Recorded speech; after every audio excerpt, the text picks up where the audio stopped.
Lexington, Mississippi is a small, very small town in Mississippi, but it has a huge problem with white supremacy and an even bigger problem with black political impotence.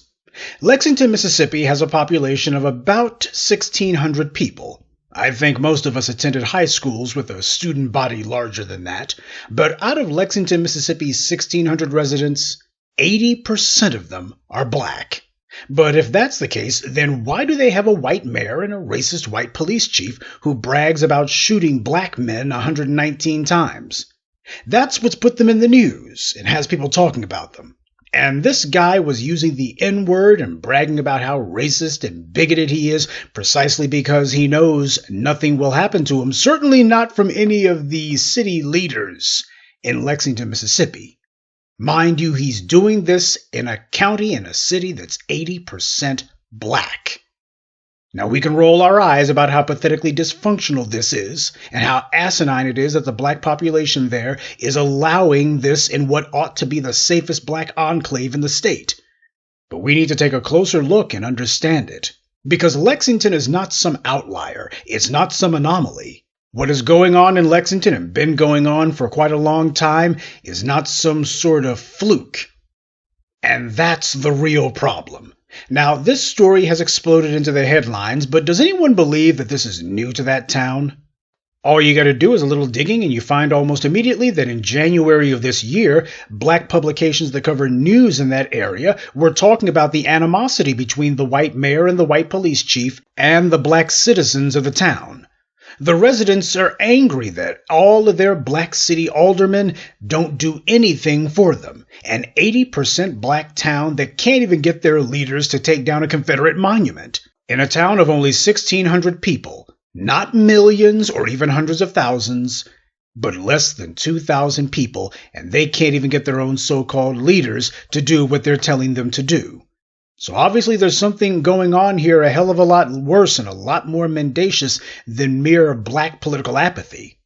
As a local black publication quotes a local community organizer as having said, "One of our major problems is that our black elected officials claim that they don't want to offend the Confederate stakeholders in this community."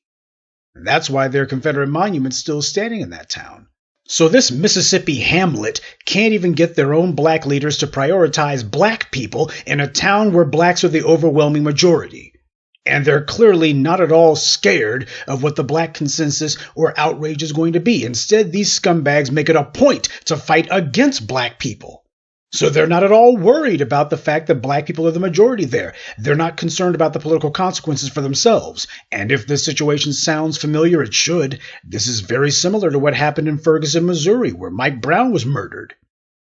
Ferguson is also a majority black area, but they are ruled over by a white minority, and the police in that area target the black community, and they also target any black people who pass through the area. You see, Ferguson never organized itself to use their black numbers to install a government that looks like the people it's supposed to be serving. Now, Lexington, Mississippi did, at least at the city council level. But look at what that government that looks like the people has done. This illustrates a crucial element of black empowerment, and it also illustrates a prime example of black dysfunction. It is not enough merely to vote. You have to have a code backing up that vote. That way you know what you're voting for. Malcolm said that you must have control of the economics and the politics of the areas in which we live. These aldermen in Lexington, Mississippi were not selected by the people. They were chosen for the people by white power. These black misleaders have made it clear they're political prostitutes whoring themselves to white power. They want higher office, but they don't want a black constituency to have to answer to. This is a group who has utter contempt for black people.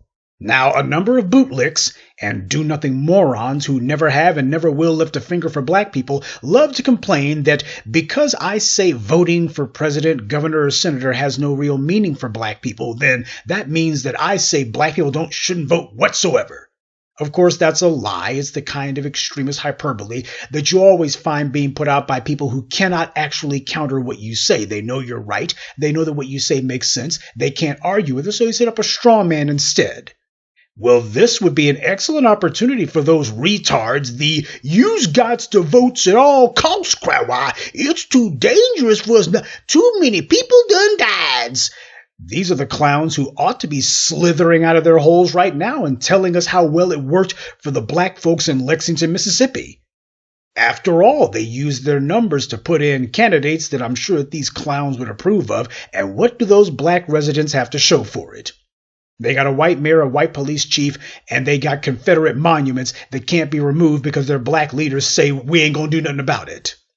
These are just Democrat shills whose entire job is to turn out the vote, except when they say turn out the vote, they mean it the same way that a pimp turns out some girl on the streets. This would be an excellent opportunity for the vote at all costs crowd to come out and go ahead and stick their necks out of the woodwork now.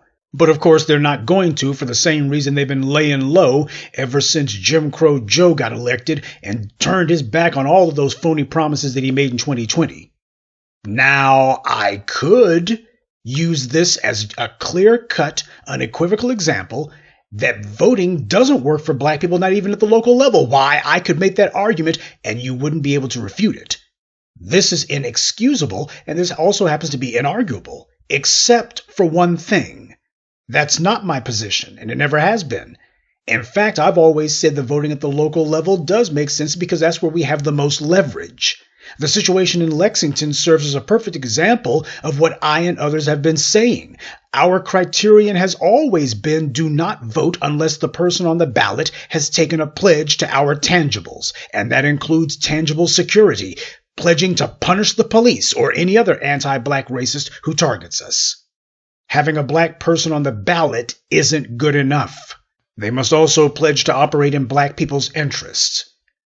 Did you select that black person, or did that black person select themselves? You can usually tell whether a black candidate is a political whore or not by whether the white media endorses or supports them, or if the white media attacks them or assails them.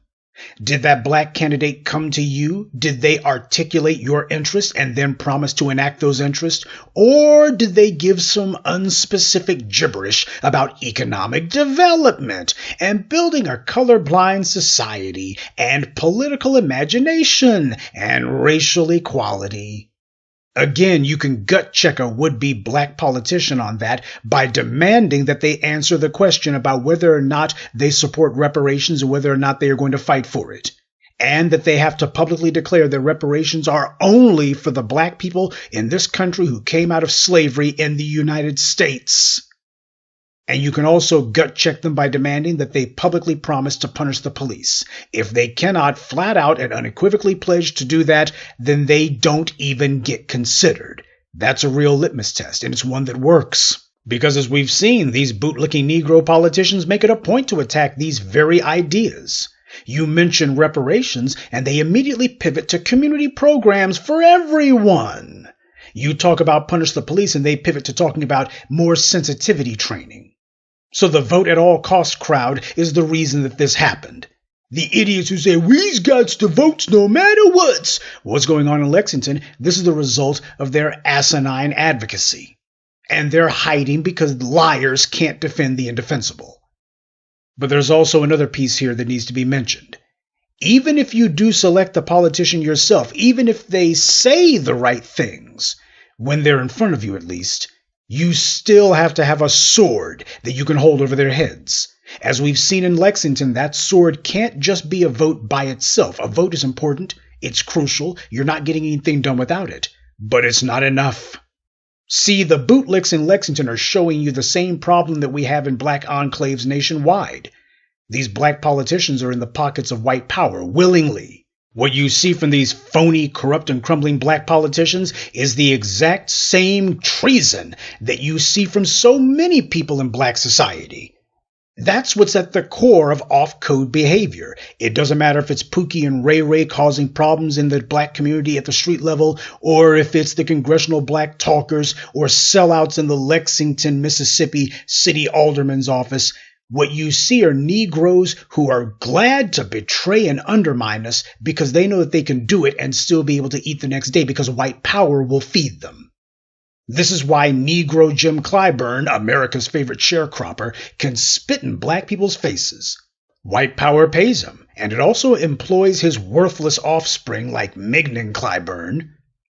Now, how do we counter that? You have to have resources of your own, an economy with an ideology. That means you've aggregated enough economic wherewithal to influence, if not outright control, who eats and who doesn't eat. Weaponize your dollars. And it doesn't matter how much you may personally like a particular politician, you make sure you remind them. They have to be a reminder. You're watching them. And that you're looking to see if there's any sign at all that they're going to break bad on you.